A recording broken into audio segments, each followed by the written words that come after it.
Moi, j'ai commencé par les miniatures. Je les vendais 2 euros. Parce que des fois c'est pas facile, parce que tu veux te lancer, tu dis à tout le monde que tu te lances, les gens quittent leur travail, vivent selon des économies pendant un certain nombre de temps. C'est vrai que quand on dit freelance, il y a le mot free, c'est-à-dire le mot libre, mais cette liberté n'inclut pas le fait d'enlever l'autodiscipline. Aujourd'hui, quand tu te lances en freelance, t'es livré à toi-même. Concrètement, le caractère qui t'amène à réussir dans ce domaine, tu l'as pas forcément. Bienvenue dans ce nouveau podcast. Aujourd'hui, on est ici. Ici, c'est Start on Free, you know man. Donc voilà, on est. Moi, c'est William, ok. Donc William, tout simplement. Aujourd'hui, je suis freelance. Freelance en montage vidéo, motion design, freelance également en tout simplement. En fait, je fais plusieurs types de freelancing parce qu'aujourd'hui même, aujourd'hui, on est dans un studio podcast dans lequel je suis responsable également. Donc voilà, je gère des équipes aussi également. Je suis capable de faire community manager. On est multi-casquette, on va dire ça comme ça. Et on a un peu de tout. Également, j'ai une chaîne YouTube. Une chaîne YouTube qui tourne au-delà de celle-là. Donc, franchement, c'est plutôt pas mal. C'est plutôt pas mal. On a beaucoup de choses à notre actif. Et aujourd'hui, je suis pas seul. Je suis accompagné de mon frère Ethan. Alors moi, c'est Ethan. Justement, voilà, bon, il m'a un peu devancé. Ouais. Mais justement, moi, je suis, voilà. Lui, il s'occupe de tout ce qui est vidéo, montage, etc. Moi, je m'occupe vraiment de la partie graphisme. C'est-à-dire que moi, je suis ce qu'on appelle un graphiste, si vous voulez. Et je fais des études justement de graphisme maintenant depuis plusieurs années. Voilà. Ouais, je me suis même aussi lancé en freelance maintenant, ça fait je pense 2 ans et demi. Yeah. Mais avant ça, justement, comme je dis, je faisais des études de graphisme. Donc, il y avait, ça fait quoi maintenant je pense 5-6 ans, un truc comme ça. Je suis vraiment dans le domaine, etc. Que justement, j'apprends, je me forme, etc. Auprès des écoles, comme auprès même de moi personnellement. Donc, voilà. Donc, c'est un peu ce que je suis. C'est un peu ce que tu fais. C'est un peu ce que tu fais. Et aujourd'hui, c'est vrai que là, aujourd'hui, on ose venir vous parler parce que ça fait un moment quand même qu'on est dedans. Alors, on a eu des parcours assez atypiques. Bon, toi, tu as fait une école de graphisme. Moi, je n'ai pas du tout fait d'école de monteur, ni de montage ou quoi que ce soit. Moi, j'ai juste une chaîne YouTube. C'était ma passion. Et justement, ça me permet d'enquiller sur le premier point. Aujourd'hui, on est là pour le thème pourquoi 90% des personnes échouent en freelance quand ils se lancent en moins de 3 mois. Donc, en fait, il faut comprendre qu'aujourd'hui, il y a beaucoup de personnes qui n'arrivent pas à littéralement vivre de leur activité de freelance, qui n'arrivent pas à vivre de leurs prestations, qui n'arrivent pas à vivre de leurs ventes, qui n'arrivent pas à trouver des clients. Et aujourd'hui, nous, justement, on est le podcast qui vous aide à pouvoir développer cette activité que vous voulez faire, donc qui va aider tous les freelances débutants ou les freelances qui n'existent même pas encore, parce que des fois, tu t'intéresses même juste aux freelances.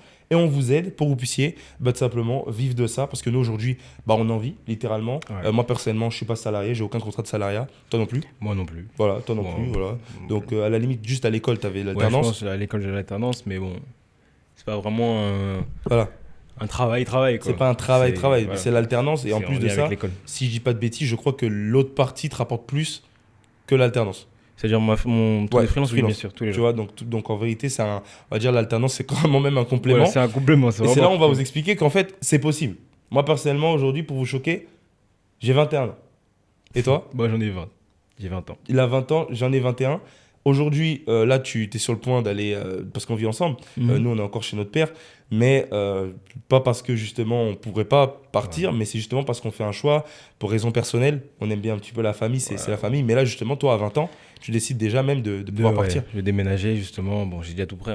Là, c'est juste maintenant, après, c'est l'histoire de papier, etc. Bon, ça, c'est vous-même, vous connaissez. Ouais. Mais sinon, financièrement...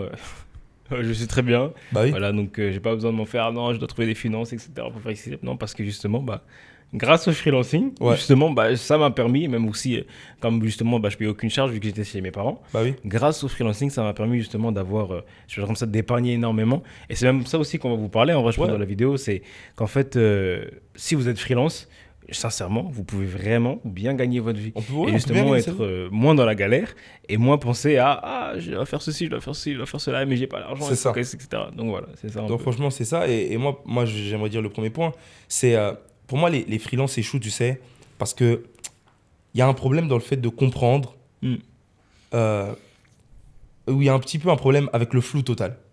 Okay. Moi, il y a un problème de flou total. C'est-à-dire que c'est un piège. C'est le piège de ne pas savoir concrètement quelle est ma compétence, à qui je la vends et comment me mettre sur le marché pour pouvoir m'exposer au fait que des personnes puissent venir devenir mes clients récurrents, pouvoir générer des revenus tout le temps. Pour moi, ça, c'est un gros piège. Ouais, non, c'est un gros piège. Parce que moi, je me rappelle même, pour parler de moi un peu, de mon parcours, je me rappelle que, comme je disais, je voulais gagner de l'argent, Sauf que justement, je travaillais pas, j'étais mineur, enfin, il y avait plein de choses, etc., qui ne fonctionnaient pas vraiment parce que justement, je pouvais pas vraiment me lancer sur le domaine, on va dire comme ça, du séculier, vu que j'avais pas forcément les droits en tant que mineur. Mais je voulais gagner de l'argent. Je voulais gagner de l'argent parce que, en soi, tout le monde sait que l'argent, c'est vraiment nécessaire. C'est vraiment important parce que ça te permet même, par exemple, de financer des projets. Ça accorde une certaine liberté. Voilà, pile. Même après, quand tu es jeune, il y a des personnes qui ont des projets ou sinon, tu veux acheter des habits. Tu veux acheter des trucs. Enfin, tu veux acheter à manger. Tu veux acheter à manger. Tu n'as pas à manger à la maison. Là, comme ça, tu rentres, tu n'as pas à manger. Tu vas acheter à manger, mais tu n'as aucune dalle. Voilà, donc il y a plusieurs choses, etc. Je voulais avoir de l'argent pour en fait faire plusieurs choses. Sauf que je ne pouvais pas. Donc, je voulais justement vendre des services que justement, je sais pas, ce que je faisais, c'est que vu que moi, après moi je suis particulier parce que depuis la primaire ou depuis la 6e, un truc comme ça, je sais qu'en fait moi je voulais faire de l'art. Je sais que je voulais justement travailler dans l'art, etc. Parce que je faisais du dessin, les gens me sauçaient, ils me disaient « Oh, tu fais trop bien du dessin, tout ça. » Donc, il dessine bien. Donc, je me disais « Vas-y, je vais faire un truc dans l'art, etc. » Donc, ce que je faisais au début, c'est que, je sais pas, je faisais des petits dessins, j'essayais de les vendre à gauche, à droite, etc. Ça marchait pas trop. Parce qu'il y a des personnes qui disaient « Oui, mais ça, c'est gratuit, ce que je fais. » Du coup, là, je les donnais. Mais c'était pas vraiment clair. C'est-à-dire que je savais pas exactement dans quoi me lancer pour en fait pour me justement générer des revenus. Donc je faisais des petits trucs, etc. à gauche, à droite, mais c'était, on va dire, des petites missions, mais pas vraiment claires. Donc c'est-à-dire que c'était très, très, très flou. Donc comme on disait, vraiment le flou total. C'est-à-dire que j'étais là, je me disais, qu'est-ce que je dois faire ? C'est vrai que je peux faire ça, mais je sais pas faire ça. J'ai envie de faire ça, mais je sais pas comment faire ça. Y a plein de trucs, etc. C'est le flou. Et ce que je me rappelle, c'est que j'ai fait, c'est que moi, je m'étais posé. En fait, tu avais une passion. Voilà, pile. Voilà, je m'étais posé et je m'étais dit, je suis dans le flou, mais concrètement, qu'est-ce que je peux faire ? Et je pense que c'est ça aussi que beaucoup de freelance, justement, ont comme un peu problème. C'est-à-dire qu'ils ne se posent pas pour réfléchir quelles sont leurs compétences et quelle est leur réelle plus-value qu'ils vont apporter justement à des personnes à qui ils vont vendre leurs services. C'est vrai. Tu vois ? Les gars, j'aime particulièrement ce qu'il dit. Pourquoi ? Parce qu'en fait, ça me fait penser à une chose. C'est qu'en gros, tu peux avoir une passion. Parce que là, lui, il explique qu'il avait une passion. Il avait également quelques compétences qu'il commençait à développer. Mais le problème, c'est qu'il n'avait pas comme créé cette addition-là qui peut faire en sorte qu'il ait des ventes. Et c'est une phrase comme ça que j'ai entendue un jour. C'est qu'une passion sans compétence, c'est un hobby. Et une compétence sans passion, c'est un job. Et en fait, il faut comprendre que aujourd'hui, si vous voulez véritablement avoir des ventes et vous lancer en freelance, il faut que vous ayez et la passion et la compétence. Maintenant, bien sûr que c'est possible d'avoir une compétence, ou du moins de ne pas forcément avoir ni passion ni compétence.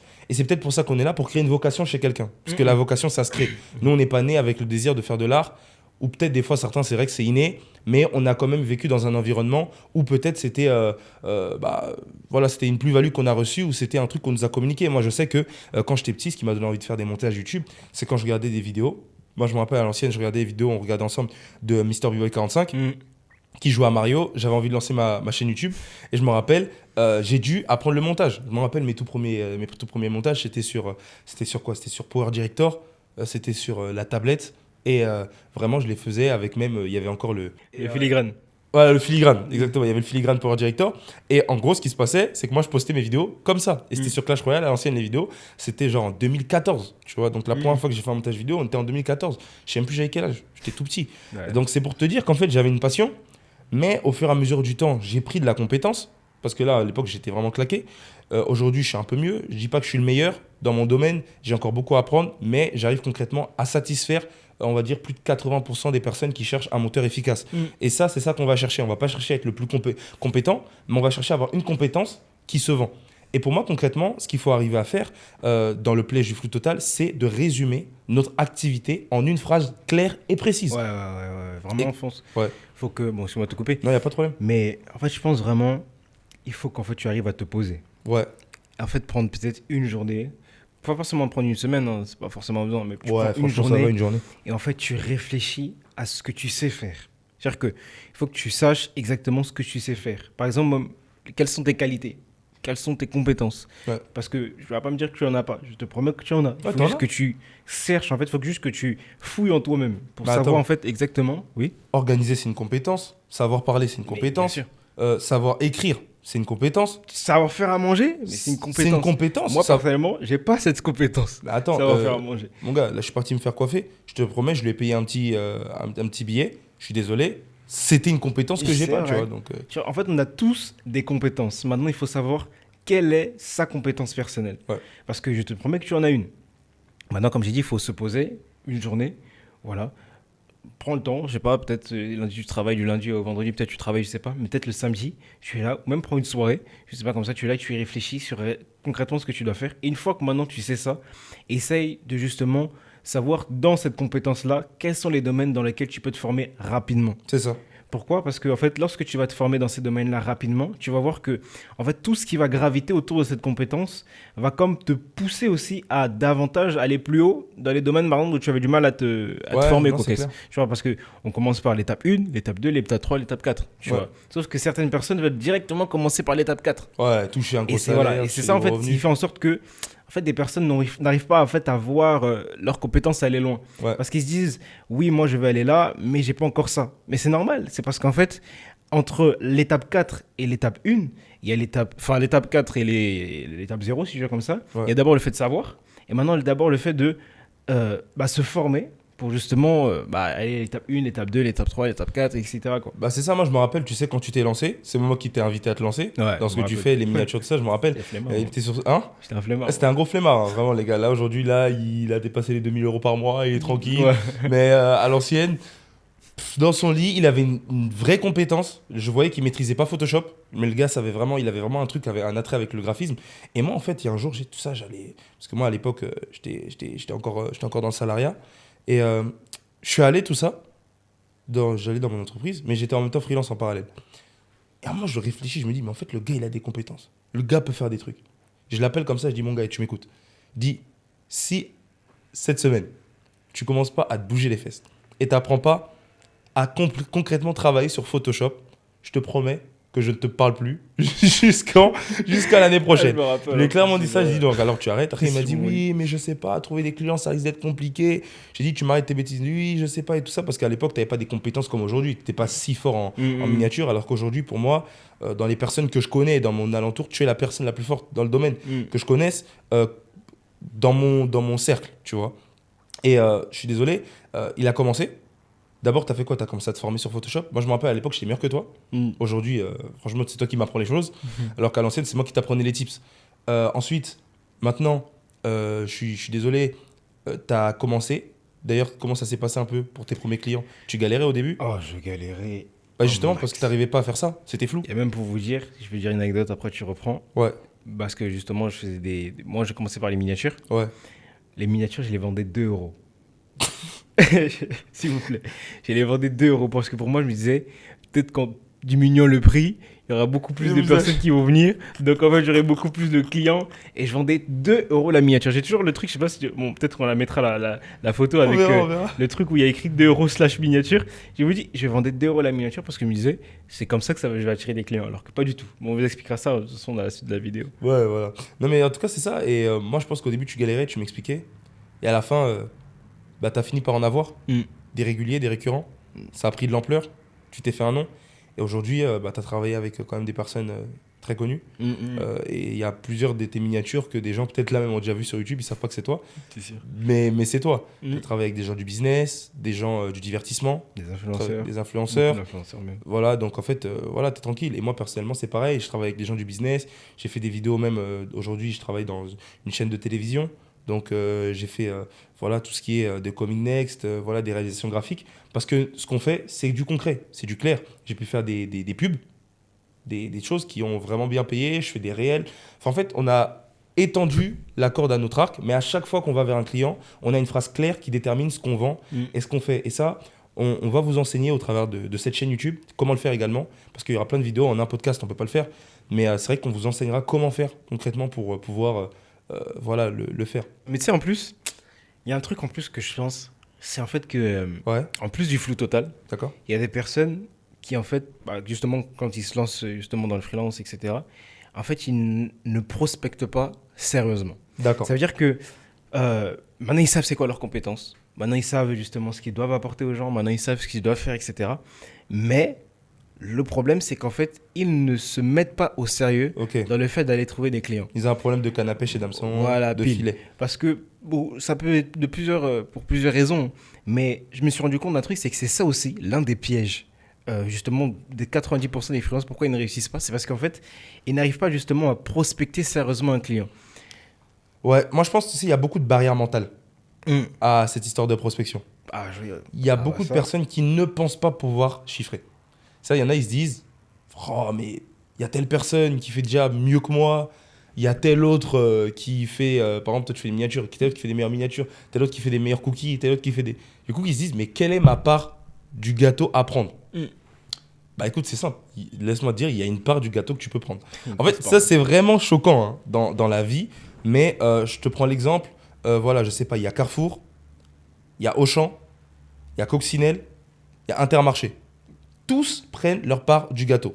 Pourtant, tous ont des prix différents, tous sont localisés différents et tous, voilà, ne vendent des fois pas les mêmes produits ou des fois tous vendent les mêmes produits.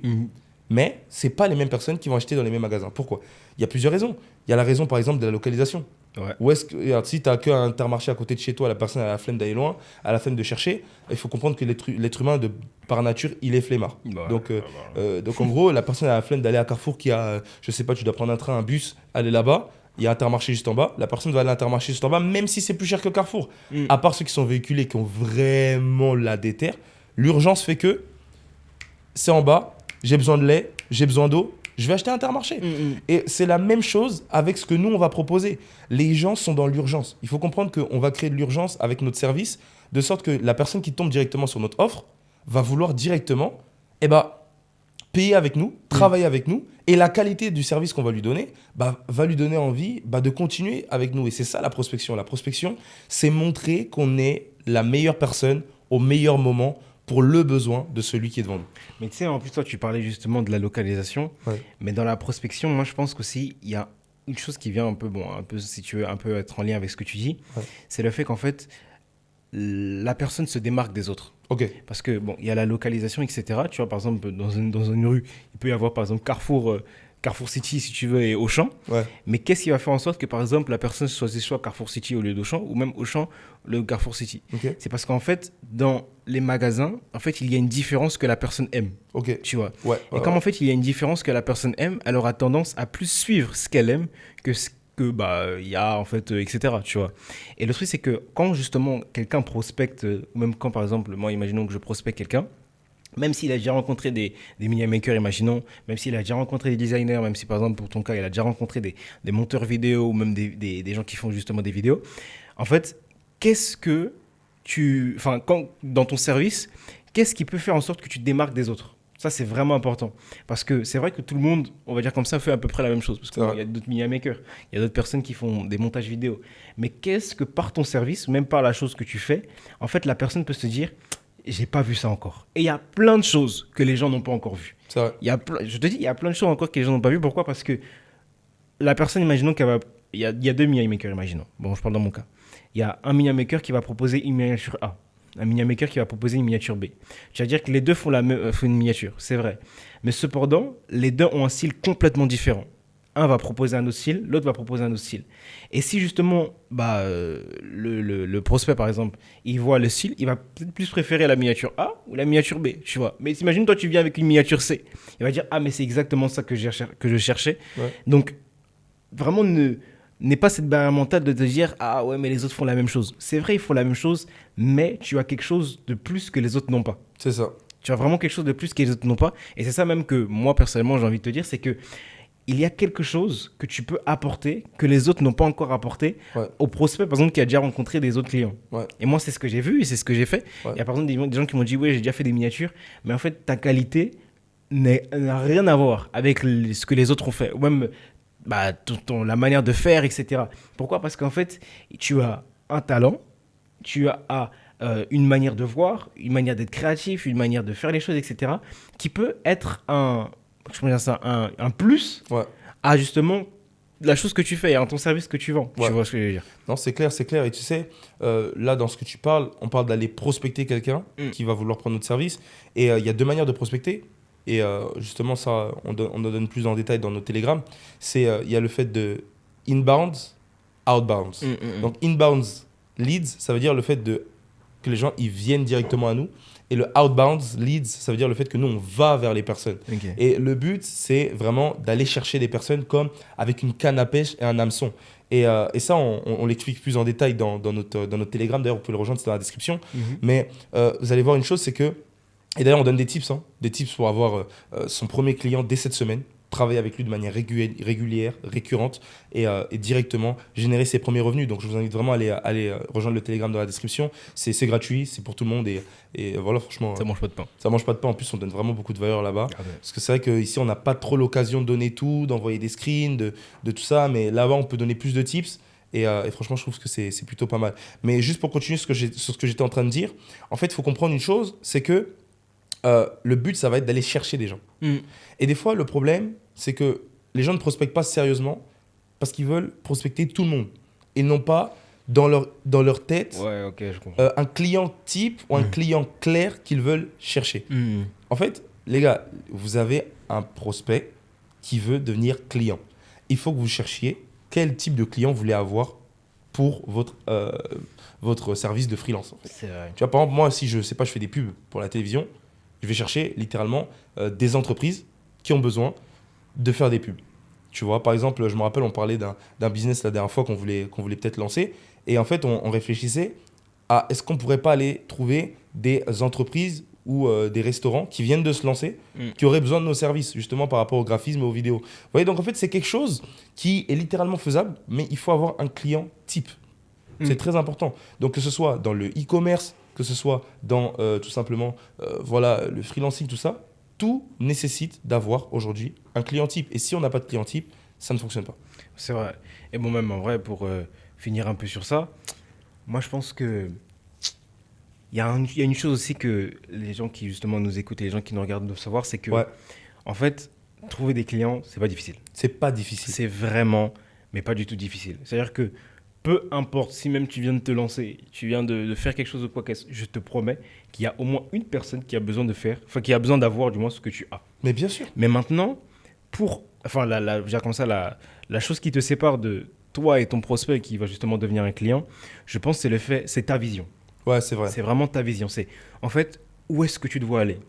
Parce que moi, c'est ça que j'ai remarqué, c'est qu'en fait, un service, c'est pas seulement, par exemple, moi dans mon cas, une production graphique. En fait, un service, c'est si tu veux... C'est l'expérience. Voilà, c'est vrai. C'est exactement ça. C'est vraiment l'expérience. Ça. En fait, on sent que dans ce que tu fais, il y a une vision. En fait, les gars, on vous donne de la valeur là. Là, c'est full value. Full value.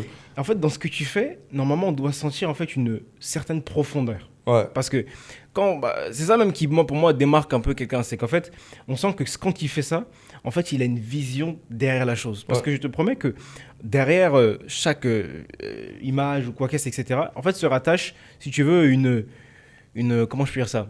Un esprit, si tu veux ça comme ça, un peu. Bon, là, on parle dans un domaine, mais en fait, il y a quelque chose qui est rattaché en fait, à ton graphisme ou même à la chose que tu vends. Ouais.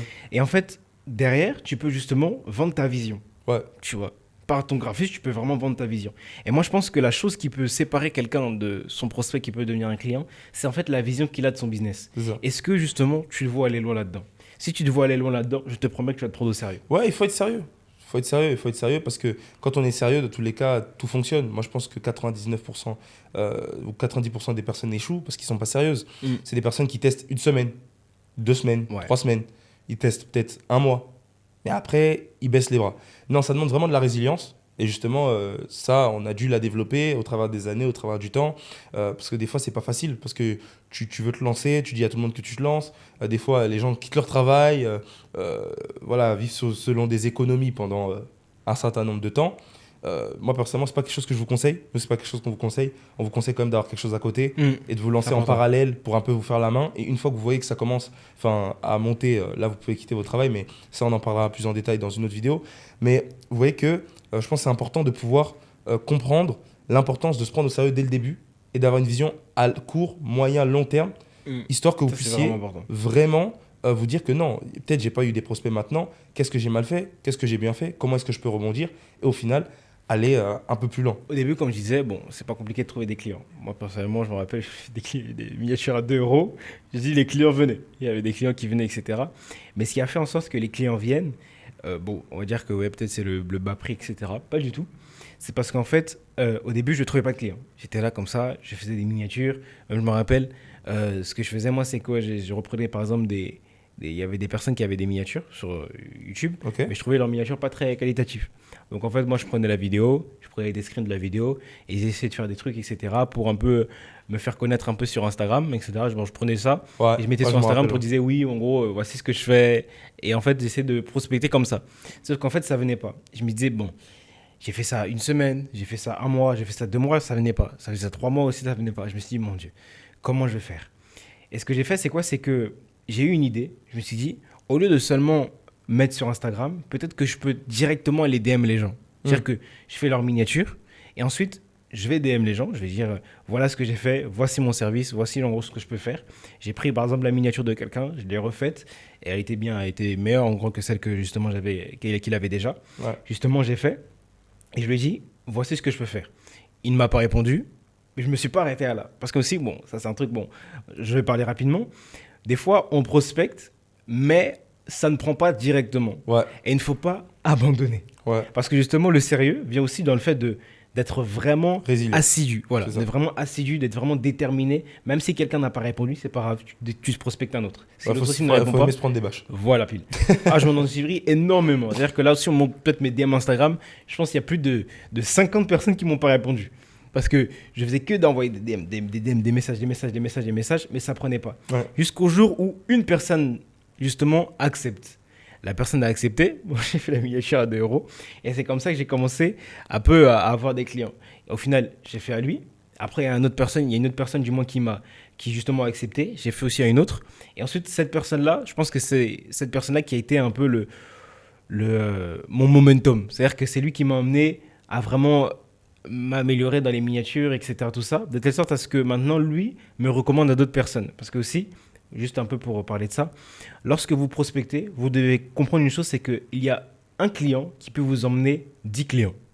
C'est-à-dire qu'il y a une personne, si vous, justement, vous mettez à fond sérieusement, etc. Ah, tu donnes full value, là. Bah, vraiment, c'est important. Ils sont là pour ça. Ouais. Mais si, justement, il y a une personne que vous avez, par justement le service que vous justement lui donnez, cette personne-là peut être tellement choquée de la valeur que justement vous lui apportez qu'il va se dire non, lui là je dois le recommander à d'autres personnes. Ou même s'il ne vous recommande pas, votre service, parce qu'il va l'utiliser, va lui-même prospecter à votre place. Et c'est pour ça qu'il faut se mettre sérieusement. Parce que si vous vous mettez sérieusement, du moins, par exemple vous avez 1 client, 2 clients, 3 clients, 4 clients, 5 clients, imaginons.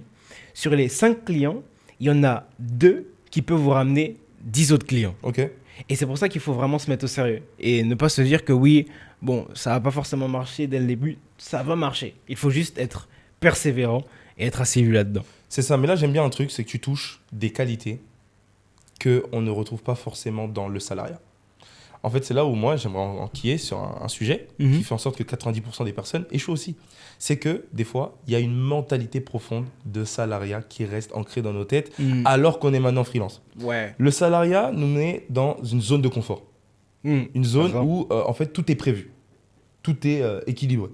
C'est des habitudes. C'est-à-dire qu'en fait, en gros, tu te lèves le matin, tu sais qu'aujourd'hui, cette semaine, tu fais de telle heure à telle heure. L'autre semaine, tu fais de telle heure à telle heure. Tes tâches sont pleinement déterminées par ton patron, dans l'entreprise, tout ça, tout ça. Le problème, c'est quoi? Le problème, c'est que aujourd'hui, quand tu te lances en freelance, tu es livré à toi-même. Quand j'y livré à toi-même, bon, c'est vrai que maintenant, tu as des vidéos YouTube que tu peux regarder comme celle-ci. Tu as des vidéos comme, je sais pas, que tu peux trouver partout sur Internet. Mais concrètement, le caractère qui t'amène à réussir dans ce domaine, bah, tu ne l'as pas forcément. Les vidéos t'amènent de la connaissance. Par exemple, là, il vient de te dire comment aller, par exemple, DM des personnes sur Instagram. Mais concrètement, une fois que les personnes, tu les as, comment on organise sa journée? Une fois que les personnes, tu les as, c'est quoi les deadlines à respecter? Comment est-ce qu'on fait pour gérer maintenant les entrées financières, tout ça? Comment est-ce qu'on fait pour payer les charges à l'URSSAF? Par exemple, ça, c'est des trucs aussi à savoir parce qu'il y a l'URSSAF qui rentre en compte parce que tu crées une auto-entreprise. Donc, en fait, il y a tout un écosystème qui fait de toi un entrepreneur. C'est clairement être un auto-entrepreneur. Et en fait, c'est là où tu vois que c'est pas le même caractère que d'être salarié. Parce que quand tu es salarié, tu as un boss. Quand tu arrives, concrètement, il te dit fais ça. Quand tu ne le fais pas, tu dois rendre des comptes. Et ça, je pense que c'est à cause du fait que également dans une société qui nous apprend directement et qui nous pousse vers le salariat dès l'école. L'école est très très bien. Ça nous apprend aussi une discipline, mais on va en primaire, en maternelle, à part quelques projets de groupe qu'on fait des fois de temps à autre où on nous dit innover. Ou des fois, moi j'aimais bien faire les exposés, je me rappelle en primaire. Je pense que j'étais auto-entrepreneur depuis le début parce que mes trucs que j'aimais le plus faire, c'est les exposés. Ouais. Parce que les exposés, c'est toi qui crées ton histoire. Moi les gars, je faisais des exposés de taré. Moi, les exposés à l'école, qu'est-ce que je faisais? J'allais, par exemple, exposé d'histoire, on te dit, parle des chevaliers, je faisais une maquette, bam, un livre avec des pop-up. Quand tu ouvres le livre, il y a des chevaliers qui se lèvent et tu peux te battre avec eux. C'était vraiment extraordinaire. Un jour, j'ai fait un exposé sur les volcans. J'ai fait un volcan en aluminium. Tu mettais un truc dans le volcan, bam, il y avait le volcan en éruption. La professeure m'a mis 21 sur 20, c'est calé. Tout le monde était choqué dans la classe et elle m'a mis mon prénom sur la porte. Donc ça, c'est pour vous dire un petit peu quel type d'élève on était. En tout cas, c'est un peu ça l'idée. Mais pour revenir un peu dans ce que je disais, on est dans une société où on nous pousse à toujours avoir quelqu'un qui nous dit quoi faire. Le problème, c'est que nous, on veut être, indépendant financièrement, deuxièmement, autonome dans nos tâches. En fait, on est nos propres patrons. Mais être ses propres patrons, ça commence par le fait de développer un certain type de caractère. Et justement, c'est pour ça qu'il faut changer sa manière de penser. Et tu sais, purée, mon Dieu. En fait, quand tu parles, généralement, je pense à quelque chose. Je me dis, vraiment, pour être freelance, pour moi, c'est ça, moi, personnellement, que j'ai vu. C'est qu'en fait, en tant que freelance, c'est important de savoir qui tu es. Pourquoi ? Parce qu'en fait, comme tu as dit, en fait, dans la société actuelle, aujourd'hui là, justement, quand on sort de l'école, on nous dit justement, tu dois trouver un travail, etc. Tu dois faire ceci, tu dois faire ceci, tu dois faire cela. Mais en fait, tu n'es pas poussé, en fait, à savoir toi exactement qui tu es. Okay. Donc en fait, le truc, c'est que tu arrives par exemple dans le monde du travail. Ouais. Par exemple, on te dit, comme tu as dit, tu dois faire ceci, tu dois faire telle tâche, tu dois faire ceci, tu dois faire cela. Mais le truc, c'est que toi, tu as des ambitions personnelles. Ouais. Tu as envie de faire des choses. Ouais. Tu as une identité propre et même tu as des valeurs propres ou même des choses que tu as envie de faire qui sont propres à toi et pas forcément au travail. Ouais, à l'entreprise. Alors qu'en tant que freelance, c'est comme un monde où justement, en gros, on ne te dit pas forcément quoi faire, mais c'est un monde où en fait, tu toi-même te dis qu'est-ce que tu dois faire pour réussir. Ouais. Parce que c'est ça même qui fait la différence entre le domaine salarial et le freelancing, c'est qu'en fait, dans le domaine salarial, en fait, on te donne des missions, on te donne des tâches, etc. Tu viens, par exemple, de 8h à 18h, etc. Enfin, tu viens dans un travail, voilà, comme il a dit, tu as un boss, etc., qui dit quoi faire. Alors que quand tu es en freelance, si toi-même, tu ne te dis pas quoi faire, personne ne te dira quoi faire. Ouais. Tu vois. Donc, si justement, tu ne te connais pas et tu sais que, par exemple, tu ne sais pas, par exemple, où est-ce que tu veux aller, où est-ce que tu veux faire, en fait, il y a une certaine autodiscipline que tu ne vas pas forcément te mettre.